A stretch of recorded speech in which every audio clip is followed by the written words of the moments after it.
네, 애널리스트 뷰 시간입니다. 연초에 조정세를 보이다가 최근 들어서 반등하는 모습 보이는 엔터주와 미디어주에 대해서 좀 더 깊이 있게 진단해 보겠습니다. 오늘도 유진투자증권 이현지 연구원께서 나와 계십니다.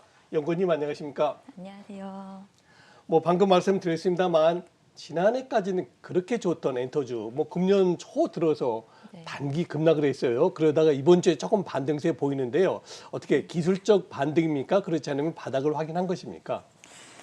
최근 엔터주의 과도한 주가 조정은 이제 산업의 성장성이나 기업의 실적 훼손 이런 거라기보다는 네. 매크로 환경에 따른 수급 이슈가 더 크게 작용했다라고 판단하고 있습니다. 예. 그래서 엔터사들은 보통 1분기가 비수기인데요. 올해만 보더라도 지금 2분기부터는 각 기획사의 메인 아티스트들이 활발하게 활동을 할 예정이고 기존에는 없었던 NFT, 플랫폼 메타버스라고 하는 신사업이 추가가 됩니다. 그렇죠. 그래서 앞으로 이어질 모멘텀들을 본다면 사실상 지금이 좀 락바텀이라고 보여지고요. 그래서 현 주가에서 추가 조정이 있을 수는 있겠으나 중장기적 성장성 그리고 주가의 우상향 트렌드는 계속 이어질 것으로 보고 있습니다. 네, 최근 조정을 받긴 했지만 그래도 우상향 트렌드는 좀 이어질 것이다라고 말씀해 주셨는데 그러면 실적은 어떻습니까? 사실 그동안 엔터주, 콘서트도 못 열고 이러다 보니까 실적 부진 계속 이어졌는데 올해는 좀 달라질 수 있을까요? 사실 4분기는 이제 일회성 비용 그리고 여러 가지 이슈들이 좀 많이 나오기 네. 때문에 네. 컨센서스는 다들 좀 하회를 할 것으로 보고 있습니다. 네, 엔터 4사 모두 올해의 실적은 그렇게 큰 걱정은 없습니다. 왜냐하면 펀더멘털 자체가 너무 탄탄하기 때문인데요. 공통적으로 볼 수 있는 요인이 크게 세 가지가 있습니다. 그래서 오프라인 콘서트가 재개되는 거, 플랫폼 비즈니스, 그리고 NFT, 메타버스 이렇게 세 가지가 공통적인데요. 작년과 같은 영업 환경이 올해에도 계속 이어진다라고 가정을 하더라도 올해가 숫자적으로 붙을 만한 게 오프라인 콘서트입니다. 그렇죠. 그래서 당장 1분기 투어는 사실 좀 힘들어 보입니다. 네. 다만 2분기부터는 이제 말씀드린 것처럼 주요 아티스트의 활동들이 이어지면서 콘서트도 활발하게 진행될 것으로 기대합니다. 그리고 또 달라진 모습이 뭐냐면 오프라인 공연을 진행을 하더라도 이제는 온라인으로 우리가 같이 동시에 송출하는 그런 하이브리드 형태의 공연 문화가 자리를 잡으면서 기존 공연 대비 수익성 개선에도 크게 기대를 할 수 있습니다. 그래서 특히나 작년에는 콘서트 매출이 거의 제로에 수렴했던 상황에서 올해는 콘서트가 이제 플러스 알파로 붙는 것이기 때문에 실적 개선을 이끌 주된 요인으로 보고 있고요. 앞에서 말씀드렸던 이제 두 번째가 플랫폼 비즈니스입니다. 네. 네, 대표적으로 하이브 와이즈는 이제 위버스, 그리고 SM은 디어유, 그리고 SM과 JYP가 이제 비욘드 라이브라고 하는 자체 플랫폼을 통해서 공연을 송출하고 예. 있습니다. 네, 그리고 JYP는 올해 하반기에는 자체 플랫폼을 또 런칭할 예정이고요. 근데 각 엔터사들마다 이렇게 아티스트 IP를 좀 수익화할 수 있는 공간을 만들면서 원소스 멀티유즈가 가능한 그런 환경이 마련이 되면서 아티스트의 간접 매출 비중이 빠르게 올라오고 있다. 이 점도 긍정적인 부분입니다. 그리고 마지막으로 말씀드렸던 게 NFT 메타버스인데요. 네. 엔터 산업에서 이제 NFT 메타버스의 변화는 좀 뗄 수 없는 변화인 것 같습니다. 네. 그래서 모든 엔터사에서 관련 산업으로의 변화를 빠르게 준비하고 있기 때문에 관건은 과연 이 NFT 메타버스라는 게 올해 어떻게 수익화될 수 있을지 이거를 보여주는 게 관건이라고 생각합니다. 그래서 엔터는 특히나 산업이나 이익에서 다 바닥을 받쳐주고 있기 때문에 그렇게 실적에서 크게 우려할 만한 요인은 없는 걸로 보고 있습니다. 네, 그렇군요. 사실 우리 엔터주 가지고 계셨던 분들이 이현지 연구원의 말씀을 듣고 조금 한숨을 돌렸을 듯해요. 자, 이제 중요한 부분 질문 드려보겠습니다. 금년도 2022년도에 엔터주 중에서 탑픽 가장 관심을 가져야 될 선호주는 어떤 종목인가요? 네, 저는 하이브와 SM을 좋게 보고 네. 있습니다. 예. 우선 하나씩 좀 말씀을 드리면 결국은 아티스트 IP가 얼마나 탄탄한지 그리고 이 IP를 수익할 플랫폼이 있는지 이게 중요할 걸로 보이는데 그런 의미에서 하이브는 이제 위버스의 성장성이 좀 가파르게 나타날 것으로 기대합니다. 올해 상반기까지 브이라이브가 위버스랑 통합이 되면서 기존의 브이라이브를 사용하던 유저가 위버스로 유입되는 효과가 유의미하게 나타날 것으로 보고 있고요. 그리고 그 이후에는 이타카홀딩스 아티스트들이 위버스에 순차적으로 입점하면서 위버스 트래픽 성장에 크게 기여할 것으로 보고 있습니다.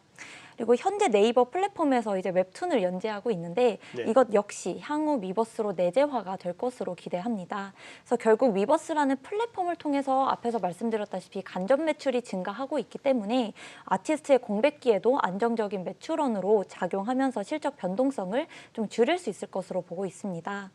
그리고 하이브에서 두 번째 포인트는 역시 콘서트 재개일 텐데요. 네. 가장 수혜가 클 종목으로 보고 있습니다. 방탄소년단의 경우는 3월 서울 콘서트를 시작으로 이제 2분기부터 글로벌 투어를 계속 그렇죠. 시작할 네. 예정입니다. 네. 그리고 세븐틴 역시 이제 국내 콘서트를 시작으로 일본 돔 투어 예정하고 있고요.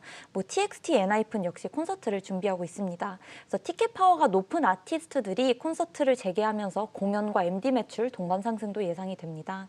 그리고 하이브에서의 마지막 포인트는 이렇게 아티스트 IP가 탄탄하기 때문에 아무래도 앞으로 진행되는 NFT, 메타버스라는 신사업에 있어서 다양한 형식으로 콘텐츠를 만들어 수익화가 좀 더 빠르게 나타날 수 있을 것으로 보고 있고요. SM 같은 경우는 아무래도 작년 한 해 동안 가장 인기 있었던 가수가 NCT 에스파일 것 같습니다. 그렇죠. 네, 네. 네, 그 효과는 올해 연간으로도 계속 유효할 것으로 보고 있고요. 네. 특히나 SM을 좋게 보는 이유는 이제 소속 아티스트들이 모두가 각각 다 투어를 돌 수 있을 만큼의 체력과 팬덤을 보유하고 있다는 점. 네. 네. 그리고 이제 투어가 재개가 되면서 연결 자회사들도 같이 실적이 개선될 걸로 보고 있는데요. 특히나 SM의 좀 고유 특징은 개별 아티스트에 국한된 것이 아니라 SM 안에 있는 모든 아티스트가 유닛으로 활동하면서 네. SM이라고 하는 회사 자체의 팬덤을 낙인시키고 있다는 점입니다.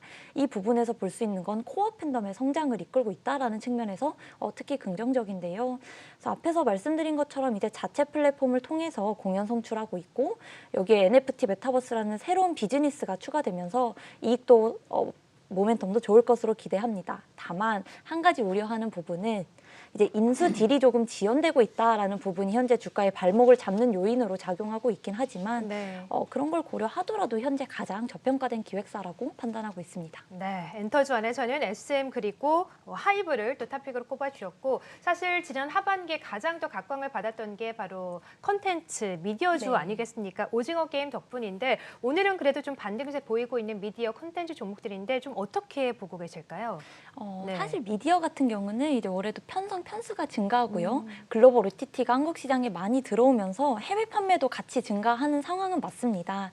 이제 다만 주가 상승을 이끌 요인이 뭐냐라고 보면 콘텐츠 화제성에 있는 것 같습니다. 아, 오징어 게임을 시작으로 말씀 주신 것처럼 이제 K 오리지널 콘텐츠의 흥행 성적들이 빠르게 올라오고 있는 상황이고 관련 콘텐츠들의 화제성이 높을수록 주가도 같이 상승하는 모멘텀으로 작용을 해왔습니다. 그래서 특히 오늘 아침에 발표된 이제 넷플릭스의 4분기 실적만 보더라도 앞으로 가입자 유치 쟁탈전이 굉장히 치열할 그렇죠. 것으로 보입니다. 그리고 플랫폼의 경우는 특히나 독점 킬러 콘텐츠 확보가 더 절실해진 상황에서 국내 제작사의 전방 상황은 좋다라고 보고 있습니다. 그래서 단기 모멘텀으로는 이제 오리지널 콘텐츠의 화제성이 중요해 보이고 좀 중장기적으로 본다라고 하면 미국 시장에 진출하는 그런 모멘텀이 주가 반등을 이끌 수 있지 않을까 보고 있습니다. 네, 그렇군요. 자, 이제 미디어 하면 또 우리 설을 빼놓을 수가 없을 텐데요. 이제 다음 주면 이제 설 전주가 되는데요. 설 직전 전후에서 관심 가져야 될 종목 한번 소개해 주시죠. 네, 사실 변동성이 좀 크긴 하지만 네. 예. 네, 단기 관심주로는 J 콘텐츠리 아, 추천드립니다. J 콘텐츠리. 네, 사실 상각 이슈로 인해서 숫자는 좋지 않습니다만 네, 네. 기대할 만한 모멘텀이 많습니다. 특히 1월 28일 이제 다음 주 금요일이죠. 네. 지금 우리 학교는 이라는 넷플릭스 오리지널 작품이 공개가 되는데요. 장르부터가 이제 글로벌에서 인기가 많은 좀비물입니다. 근데 이 좀비물에 K 좀비의 또 특색을 넣어서 만들어진 작품인데요. 이게 얼마나 인기가 있는지 좀 지표상으로 체감을 해보자면 넷플릭스 공식 유튜브 채널에 이제 공식 트레일러 영상이 업로드가 되는데 지금 일주일 만에 벌써 970만 뷰를 찍고 있습니다. 이게 보통 트레일러 영상들은 잘 나와야 한 50만 회 정도? 그리고 최근에 좀 공개됐던 고요의 바다 같은 경우는 500만 뷰 정도를 네. 기록하고 있었는데 이렇게 고요의 바다가 500만 뷰를 기록하고 실제로 공개된 후에 글로벌 순위권 안에서 좋은 성적을 내고 있다라는 점을 감안한다면 공개 전부터 상당히 글로벌리 반응이 좀 뜨겁다라는 점을 볼 수 있습니다. 그래서 뭐 지금 우리 학교는 이후로도 종이의 집 이제 리메이크한 작품이고요. 뭐 하정우 배우가 나오는 수리남 이런 대작들이 계속 준비 중이기 때문에 지금 우리 학교는 작품이 공개되기 전에 단기 관점에서 접근하기에는 좀 좋아 보입니다. 네, 자 K 콘텐츠 열풍이 또 올해도 좀 이어졌으면 좋겠고요. 토픽으로는 J 콘텐츠리 함께 꼽아주셨습니다. 자 지금까지 유진투자증권의 이현지 연구원과 함께했습니다. 고맙습니다.